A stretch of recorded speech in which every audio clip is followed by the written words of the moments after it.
Okay. Good evening, everyone. Welcome to the meeting of the Lebanon Utility Service Board for Wednesday, August 19th, 2022. Let the record reflect that all board members are present and that we have one board opening. The meeting was also properly advertised. Please rise for the Pledge of Allegiance.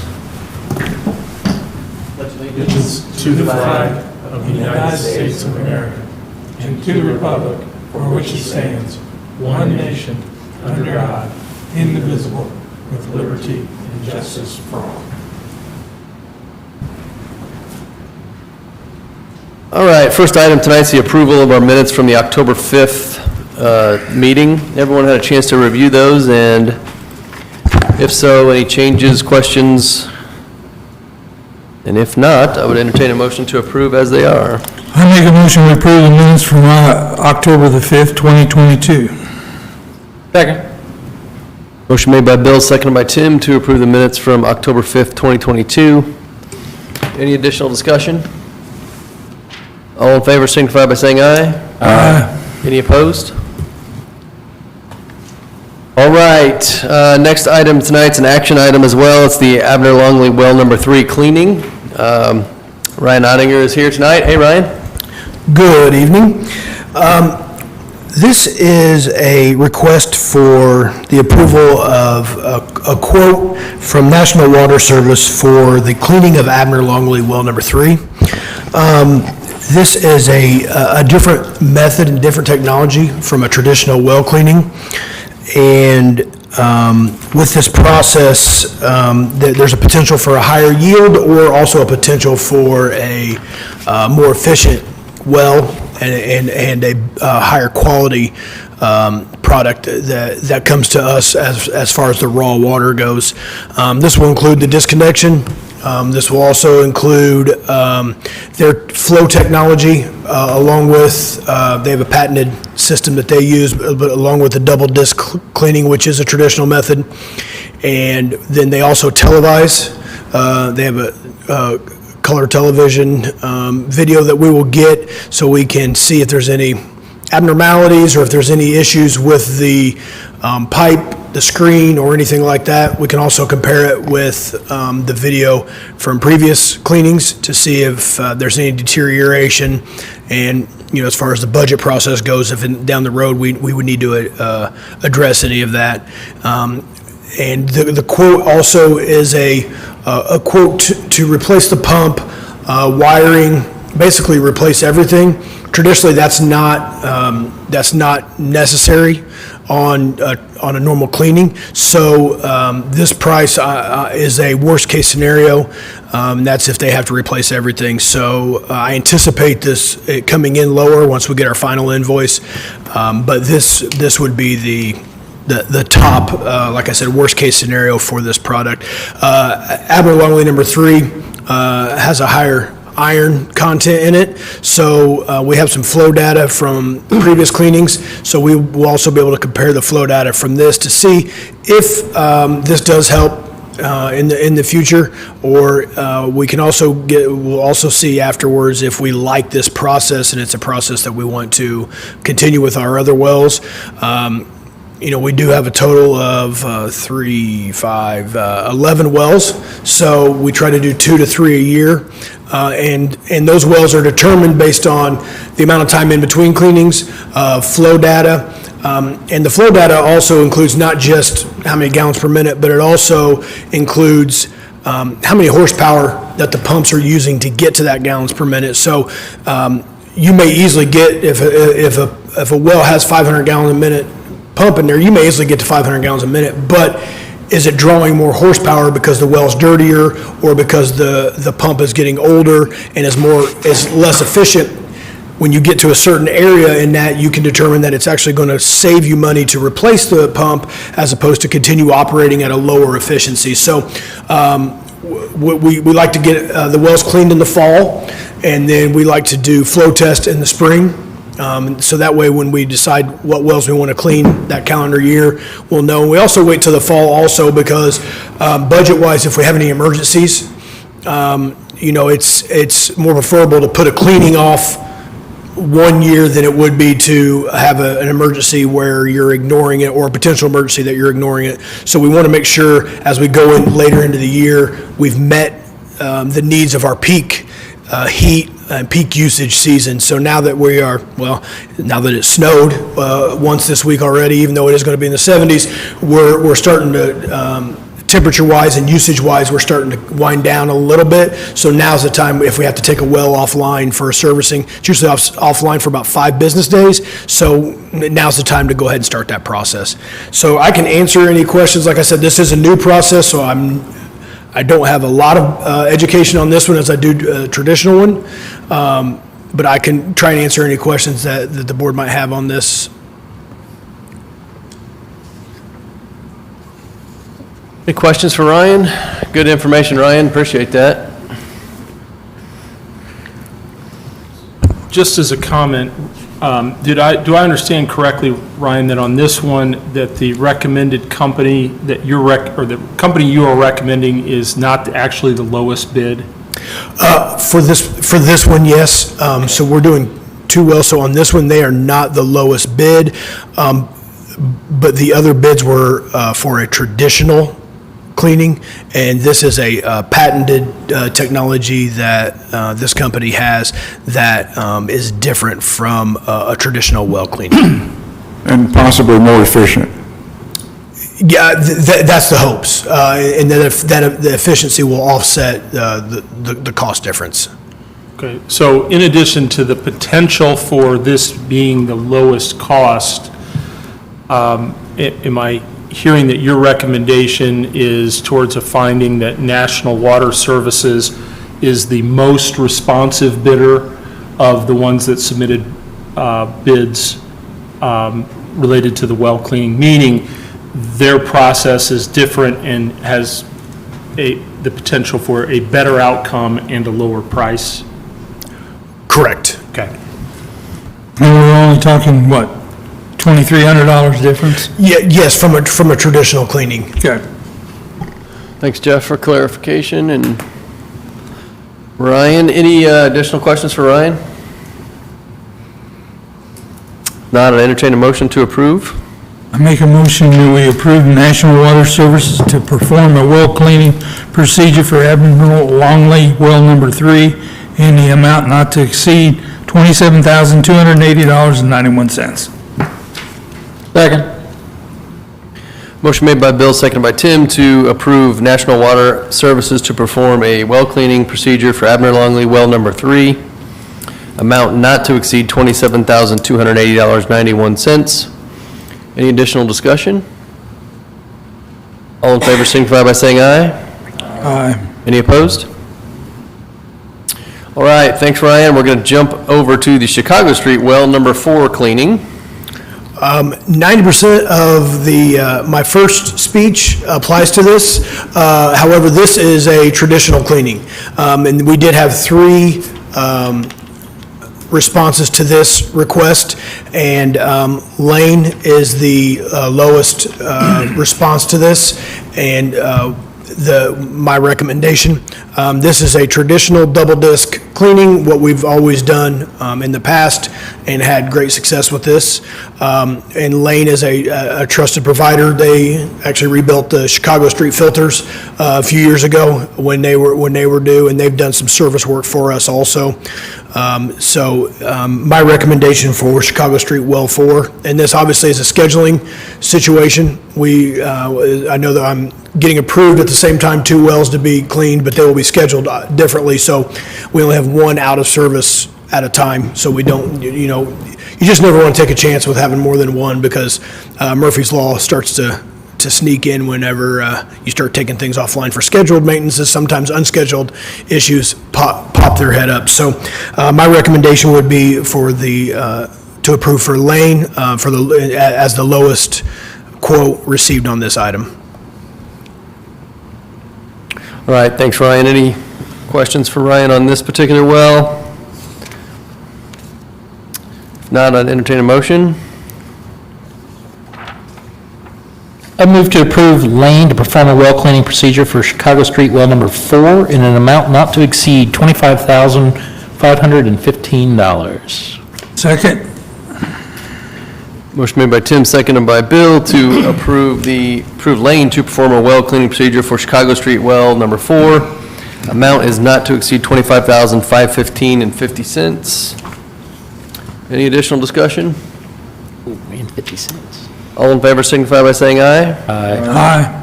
Any opposed? All right, Ryan, looks like you're staying put for a second for the centrifuge rebuild and service. Yeah, I didn't want the wastewater side to be left out, so I'm going to try to balance it out a little bit by getting an approval on their side. This is for a factory inspection and bearing replacement for the centrifuge, which was part of the installation of the 2017 wastewater treatment plant improvement sludge dewatering project. And this is based on the manufacturer's recommendation of 8,000 hours, and we are approaching the 8,000 hours. This repair would make sure that the service is done and the bearings are replaced. We're talking about, in total, this piece of machinery is about $250,000. So we want to make sure that we are servicing it based on the manufacturer's recommendation, and we are also having the manufacturer and the installer come in and do the service work. We've not done it before in-house or had it done. This is the first time, so I'm not comfortable with it, doing it in-house, just because, one, we've never even seen it before, and two, we want to make sure we follow the manufacturer's recommendations and have an expert to replace these parts.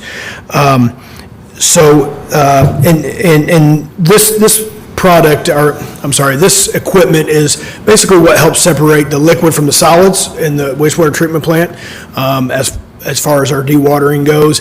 And when the solids are removed, there's a charge based on a weight with that. And so when we can dewater that helps the treatment process, but also saves us in that product being dried out compared to that product containing liquid and weighing more. So this is a big deal for our plant, and there's travel involved in this, and so I wanted to make sure that the travel time is allotted for. So that is part of this bid, part of this price is for travel to and from. And I could try and answer any questions that you may have on this. Yeah, just wanted to, I think you said this, but I just wanted to reiterate that this is a Flatwig, the manufacturer's representative, and this is specialty work.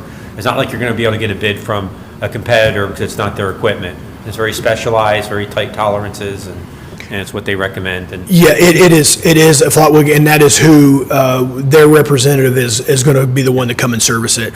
It's just, like I said, at $250,000 to replace this entire thing, if the bearings go bad or the bearings are put in incorrectly, I just wasn't comfortable without an expert from that company making this service work.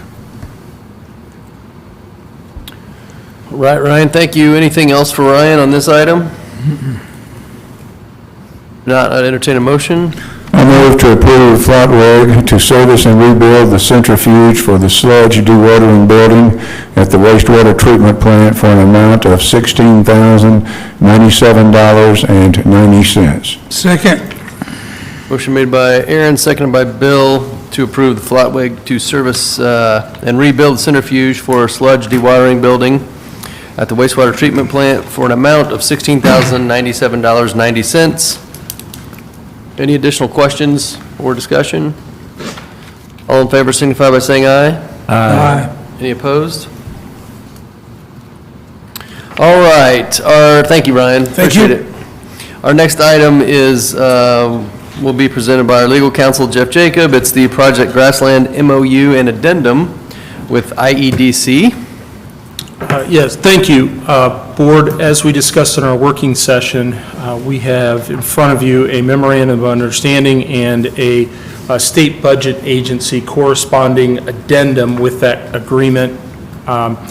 The agreement seeks to reserve the memorandum of understanding seeks to pre-reserve 864 GPD of water and wastewater capacity at the water and wastewater plants. And the total fee, availability fee for that amount is outlined in part in the agreement and broken out in parts, but the total amount is in excess of $21 million in availability fees.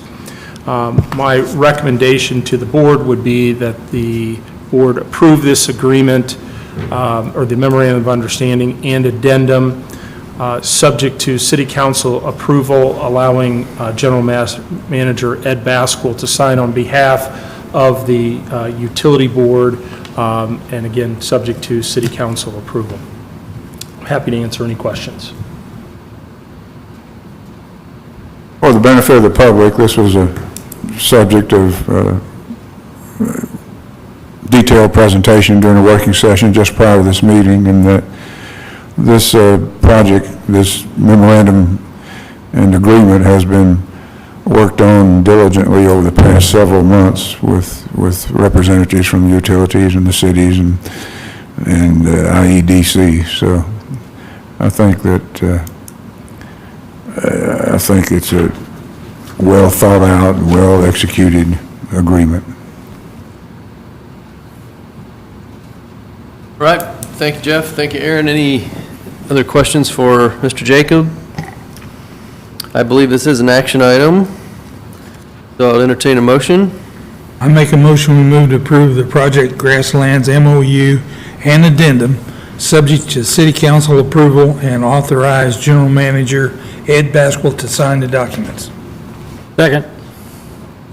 Motion made by Bill, seconded by Tim, to approve the Project Grasslands MOU and addendum with city council approval and authorization by our general manager, Ed Basquill, signing these documents. Any additional discussion? All in favor signify by saying aye. Aye. Any opposed? All right, looks like we're down to the claims payroll transfers dated October 19th. Everyone had a chance to review those. Any questions or changes? If not, I entertain a motion.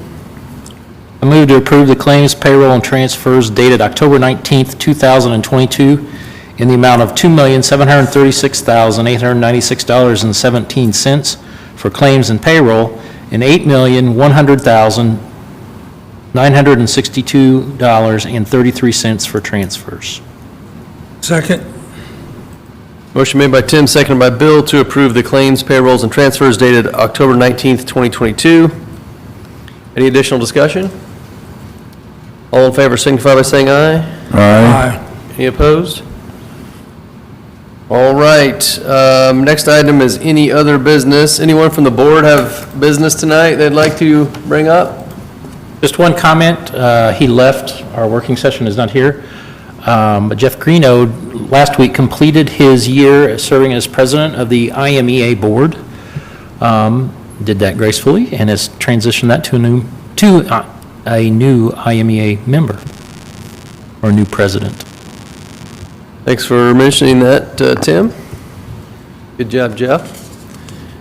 Anyone else have anything from the board? Or I have something. Ed? Yep. I'm sorry. No, yeah. Does anyone, I don't want to get out of my lane. But I sent the board an email about Career Day. It was an excellent opportunity for some of our employees to participate in the community. Great event, neighbors serving neighbors. And we happen to have the ringleader of Career Day here, Ryan Ottinger, so I was going to ask him to come to the podium and tell us about Career Day, answer any questions, and share too. So. Ringleader's is a good term for that. It was a good day. Traditionally, this has been in the evening, but this year they had it during the school day. And then they had opportunity for all 4 grades to walk through. When I think I first started doing this, there was probably between colleges and trades, there was probably 25 booths, and I looked around this year, and I bet there was over 100. I mean, the high school gym was completely full of colleges, military, trades, and kind of a combination of all that. It was a good program. We had a lot of interest. We had a table for electric. We had a table for water, wastewater, and we had some representatives there. Jeff McNew and I believe Evan Culley was for the electric, and then myself, and then Danielle helped us with actually making it look like it wasn't three guys that threw some candy in a bowl. So the table and the presentation was very professional, thanks to her. And we generated a lot of interest. A lot of people had a lot of questions about working at the utilities and then some of the answers were very surprising, especially, they asked about the hiring process and then about a college degree. And then I kind of talked about how we could further their education with tuition reimbursement. So not only could you pick up skills and certifications through the state, but there's also potential to have a college education to back that up, and without any debt, and without while you're in the getting job knowledge. So it was a good day. We had a lot of interest, and hopefully some of that pans out in the future, and we can get some local kids to stay local and come work for Lebanon Utilities. Good stuff. Thanks, Ed and Ryan. Yeah, that's an important program. Like you said, it's important to get the word out that there are great careers here at the utilities, and if we can get people to stay in Lebanon, that's a bonus. So, anything else from the board or Ed? I think Ryan wanted to tell us about Admiral. I did. I just hadn't been up to the mic very much, so I wanted to make sure and get some extra time up here. I am happy to announce that progress at Admiral Longley Storage Tank has come to a point to where we believe that by the end of the week, it will be operating and automatically to where water going in at night, and then we'll use that water during the day after it's kind of retreated to make sure it goes back out into the system the same way it came into the tank. And that's a 2 million gallon storage tank. So, and that gives us the opportunity to take a lot of pressure during the day off of our water plants and off of our water towers to help make them more efficient, to where they're working a little harder at night, but the business park and schools and a lot of your heavy usage is during the day. So that's going to help with that, help with also redundancy. If we ever have a leak or if we have a water tower that has to go out of service, this will increase our storage from 750,000 gallons to 2.75 million gallons. So it's I'd say one of the bigger water projects since Sugar Creek came online in the late 70s. This is one of the largest projects that we've done, and it's going to be, if things continue to go well, potentially could be online early, and we could also realize a little bit of savings along with that as opposed to the original budget. So good things happening in the water department. So I just want to kind of pass that update on to everybody. Yeah, good job, and big project, as you mentioned, and sounds to me like I never want to say flawless, because I know you see a little bit of everything, but it went really well. For a project this size and with the footprint that we have, it went, Bowen Engineering, BF&S did a great job, and the water plant crew is a 3-man crew, so they did a good job of being active in this project while still maintaining the entire water treatment plants and well fields and everything else. So we couldn't have done it without them. Good stuff. Thanks, Ryan. Thank you. Anyone else have business tonight? Any public comment? Ed, anything you know of? No, sir. Looks like next meeting is on the 9th of November at 5 p.m. Anyone have anything else before we adjourn? Entertain a motion? Make a motion, we adjourn. Second. Motion made by Bill, seconded by Tim to adjourn. All in favor? Aye. Any opposed? All righty, we'll stand adjourned. Thank you, everyone.